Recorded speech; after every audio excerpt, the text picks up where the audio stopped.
Again, I have to come up on here because some rich CEO disturbed my peace.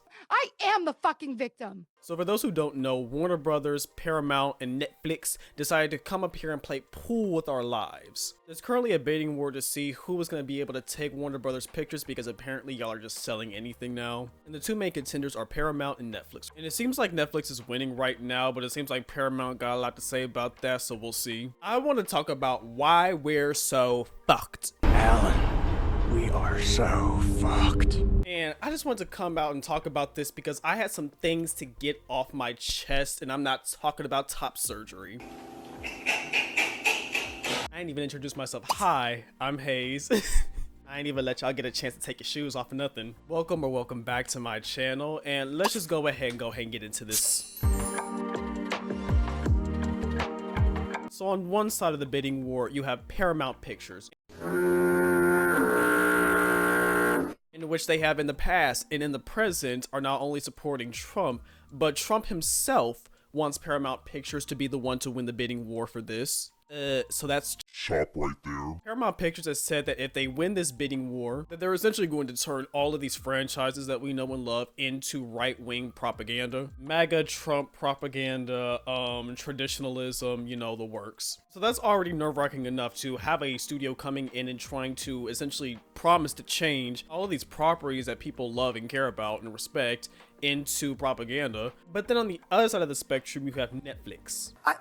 What was that? And now I want to talk about some of the things that the Netflix CEO or co-CEO has said in the past couple of days, couple of weeks, actually a couple of years in some of these cases. Because going into them, I can understand why people are so adamantly against pretty much everything that's happening right now. One of the big problems when it comes to Netflix acquiring Warner Brothers Studios is the adherence to the streaming model that Netflix and its CEO seem to be really going for. And I get it. That's where Netflix kind of like got its start, you know, outside the red boxes and everything that, you know, we grew up with. Netflix is pretty much responsible for the influx of streaming services from all other channels. And I just want to start off with this alleged situation that happened with the creator of The Glass Onion, Daniel Craig, and what he had to say about the Netflix CEO. So reportedly, allegedly, at the premiere, Glass Onion got a standing ovation in which the creator Daniel Craig told Netflix CEO Ted Sarandos that the standing ovation that he got for Glass Onion proves that he should have a theatrical release. And Ted said that that wasn't Netflix's business model, and Daniel said,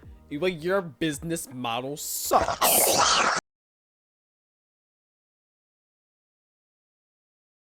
And I bring this up because I need Netflix to understand something.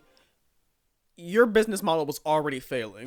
Yes, I'm sure that you're getting a lot of viewership for Netflix exclusives, but as y'all have mentioned multiple times in the past that y'all money was looking a little funny, evident by y'all's attempts to crack down on password sharing and hiking up these prices to try and match competition, which has no doubt made that worse for you. And Ted Sarandos has come out and said that he is planning on keeping some movies in theaters and not completely disregarding the whole theater model in general. And from this, you're probably thinking, oh, he's saying that, you know, he still wants to put movies in theaters, you know, so yada yada yada, what's the problem, right? Well, honestly, people might be a little bit more hopeful when it comes to statements like that if it wasn't for this little article here that says Netflix CEO Ted Sarandos says movie theater model is outdated. And I just wanted to bring this article up real quick because I just wanted to get into how he's saying that he hasn't destroyed Hollywood, and in fact he's saving Hollywood. But let's go ahead and get into what he was saying. In reference to talking about the viewers when it comes to Netflix versus big box office movies, I guess. What does that say? What is the consumer trying to tell us? That they like to watch movies at home, thank you. The studios and theaters are duking it out over trying to preserve this 45-day window that is completely out of step with the consumer experience of just loving a movie. What? Wait, stop the motherfucking music. You. Are you dumb? I'm hearing a lot of speaking for the consumer instead of just listening to what the consumers are actually saying, but let's move on. Now here's the part that's really concerning to me as an avid movie watcher. We're in a period of transition. Folks grew up thinking, I want to make movies on a gigantic screen and have strangers watch them, and to have them pay in the theater for 2 months and people cry in sold out shows. It's an outdated concept. What the fuck are you talking about? Wrong answer, forehead. Okay. This makes me sad. This genuinely makes me sad. Just general disdain for the arts that's going on right now. I've been seeing several aspiring filmmakers and film college students basically saying that this and the industry's lack of general regard when it comes to arts is making them feel like they're pursuing a career path that's already going to be destroyed by the time they even get in there. And this bothers me so much. I hate that people are feeling this way, and my creative people out there, please know that regardless of anything, there will be people like me who love the arts and appreciate the creative passions that people have. Please do not disregard your aspirations or passions because of nitwits like this. Like, imagine the next Dune movie comes out and it's straight to Netflix. Like, the idea of a movie that's supposed to be a blockbuster being straight to Netflix, or shortening the time frame in which movies stay at the theater so that way people can rush home to stream it. It's a little asinine. It's a little asinine, I'm not gonna lie. Like, I don't think y'all understand. We used to make fun of movies that were straight to DVD back in the day. Like name one good straight to DVD movie from like the early to mid 2000s.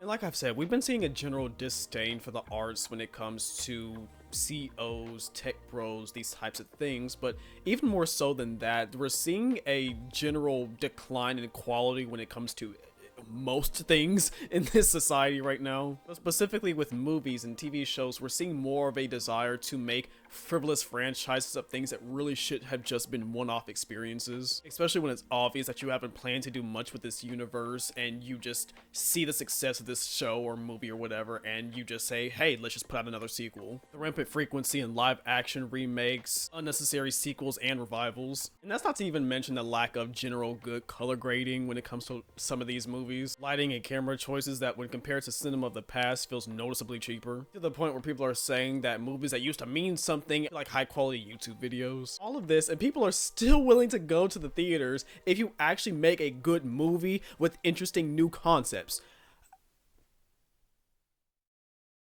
There's just something that's just so deeply immersive about going to the theaters versus just watching a movie at home. Now, I get it. TVs nowadays have become a lot more advanced than when we were kids, but they still can't compare to actually watching a movie in theaters in a room that's specifically designed for an immersive sonic and visual experience. And what's just as important is the cultural and social impact when it comes to watching these movies with people. Now, I get it. There's some, theater experiences that, you might prefer to not have certain people in the audience when you're going there, right? But we can't remove how important this is to the general longevity of movies culturally. Like, lest we forget how infamous that the whole Minecraft movie era was. Like, can we talk about how it had theaters and social media going crazy when it came to like the chicken jockey chicken run? I don't know what it was. Maybe I didn't watch it. But that's my point. The fact that I didn't watch it and yet it was still such a cultural moment that like I knew about it and I kind of knew what was going on really goes to show something. Like, theaters were shoveling popcorn out the door for like months. Y'all remember how black folks across the nation put that shit on and came in fitted up when it came to the Black Panther premiere? And especially when that soundtrack was coming out, like, you couldn't tell us nothing. That whole Avengers Infinity War Endgame saga has nerds jizzing in their pants to this day. Like, FNAF 2 has people dressed up in full animatronic suits, spring locks and all, running out the theaters stealing standees. Like, I don't know, there's just something about getting your ass beat in a crowded theater with the living Tombstone playing and the credits it just can't be replicated. Barbenheimer's whole thing was that it was two blockbuster movies coming out at the exact same time, and people made that a whole event. Like, part of the gag was these two movies were so completely opposite, and yet people still made it an event to get dressed up on theme and go to both of those premieres. Like, everyone came in their pink fits. It was a whole thing, and that wouldn't happen with just watching it at home, which we'll get into in just a second. Actually, let's go ahead and get into this now because I got something to say about this. This fool said both of these movies would be great for Netflix. They definitely would have enjoyed just as big of an audience on Netflix. Excuse me,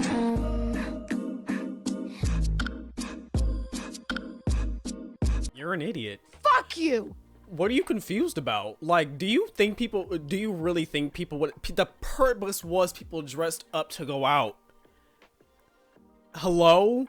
Oh my god, like oh my god. I've never seen somebody miss the mark in the whole purpose so blatantly before. I don't get it. And so I don't think that there's any reason to believe that certain kinds of movies do or don't work. There's no reason to believe that the movie itself is better in any size of screen for all people. My son's an editor, he is 28 years old, and he watched Lawrence of Arabia on his phone. Fuck them kids. I don't like I don't care. I don't care about you and your 28-year-old son. I don't care who wants to watch a blockbuster film for the first time on their phone. Please be so for real. And Warner Brothers, I'm gonna need you to come to the front too, because you got your own shit to worry about. You over here canceling all types of shows, all types of programs, and deleting them from your catalog, while also having no physical media that people can go and watch any of the stuff later, and then you get confused when people want to sell the 7 Cs. We're having a disconnect here. Like, I'm just so tired of Warner Brothers being passed around more than Trump during the Clinton administration. I'm over it. The fact that so many other people see the financial benefit from owning Warner Brothers except everybody knows how valuable Warner Brothers is except Warner Brothers. Why are you selling it in the first place? You know, honestly, I just want to use this whole Lupe fiasco to really emphasize and energize myself to get back into those theaters. I've been going to the movie theaters a lot more recently in the last couple of years, but especially this year I've gone more than any year and recently. Let me know down in the comments below, like, how you guys feel about this. Like, rave about any movies that you've seen this year or in the past couple of years, and rave about that. Like, the fact that you're saying all this in the same year we had Sinners, Weapons? I'm sorry, there were so many things this year that came out that were big cultural moments. And you think that's going to be the case if it just went straight to Netflix or it had a very limited operating window? Let's please use common sense here. But yeah, I could ramble on a little bit more about this, but my battery is dying, and I just want to open it up to you guys. How do you guys feel about this? Let me know in the comment section down below. Thank you for watching. If you'd like to follow me on social media, I'll have it linked up on screen and in the description box down below. Thank you so much for watching, and I hope you enjoy the rest of your day. Peace.